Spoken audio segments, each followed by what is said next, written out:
أعوذ بالله من الشيطان الرجيم.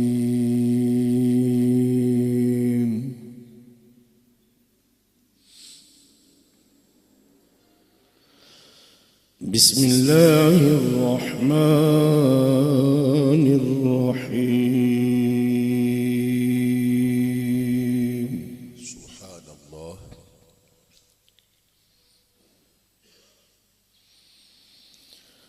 أقم الصلاة لدلوك الشمس إلى غسق الليل وقرآن الفجر. سبحان الله.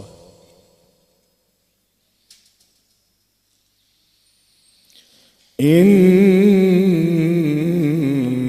قرآن الفجر كان مشهودا.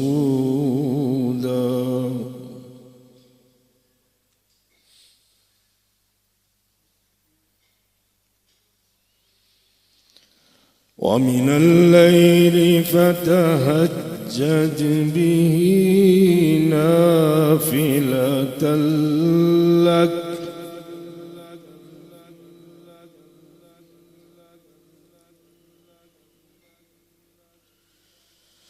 عسى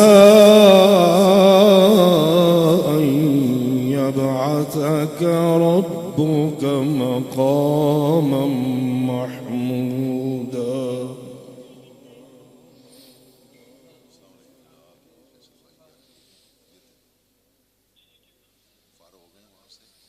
وقل رب أدخلني مدخل صدق وأخرجني مخرج صدق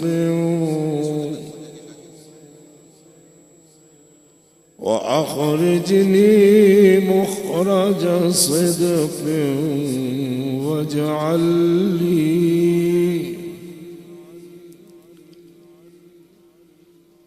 واجعل لي من لدنك سلطانا نصيرا.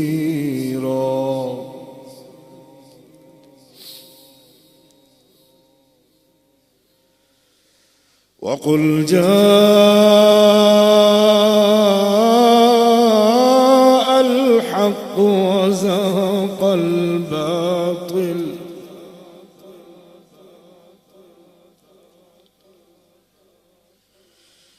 إن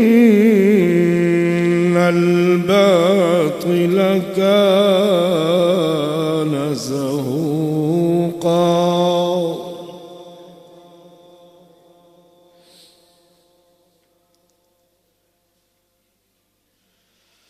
وننزل من القرآن ما هو شفاء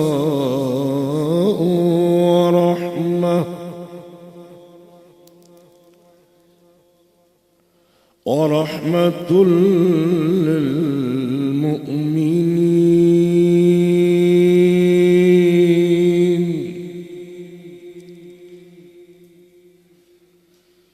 ولا يزيد الظالمين إلا خسارا.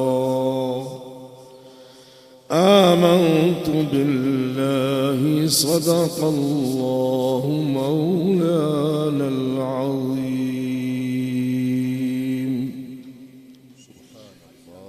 माशाअल्लाह माशाअल्लाह। खूबसूरत अंदाज में कुरान करीम की तिलावत से हम सब के दिलों को मुनव्वर फरमा रहे थे मोहतरम जनाब कारी अजहर महमूद कुरैशी साहब। अल्लाह इनका पढ़ना कबूल फरमाए, हम सब का सुनना कबूल फरमाए। इन्होंने सूरह बनी इसराइल की कुछ आयत तिलावत फरमाई। आक़िमिस्सलात लिदुलूकी शम्स इला ग़सक़िल लैल व क़ुरआन अल फ़ज्र। उलमाए किराम फरमाते हैं कि इस आयत में 5 नमाजों का जिक्र है। जो 5 नमाजें हम पढ़ते हैं, पांचों का जिक्र इस आयत में मौजूद है। आक़िमिस्सला, नमाज कायम करो, लिदुलूकी शम्स से, सूरज ढलने से, शम्स इला ग़सक़िल लैल, और रात के कायम होने तक, रात के छा जाने तक। अब यहाँ से 2 नमाजें हम सूरज की मौजूदगी में पढ़ते हैं اور 2 نمازیں ہم سورج غروب ہونے کے بعد پڑھتے ہیں، یہ ہو گئی 4۔ اور والقرآن الفجر، اور اس میں فجر کی نماز کا ذکر ہے، ان الفجر ان قرآن الفجر کان مشہودا۔ یہ 5 نمازوں کا ذکر اس آیت میں موجود ہے۔ اللہ ہم سب کو حسن عمل کی توفیق عطا فرمائے۔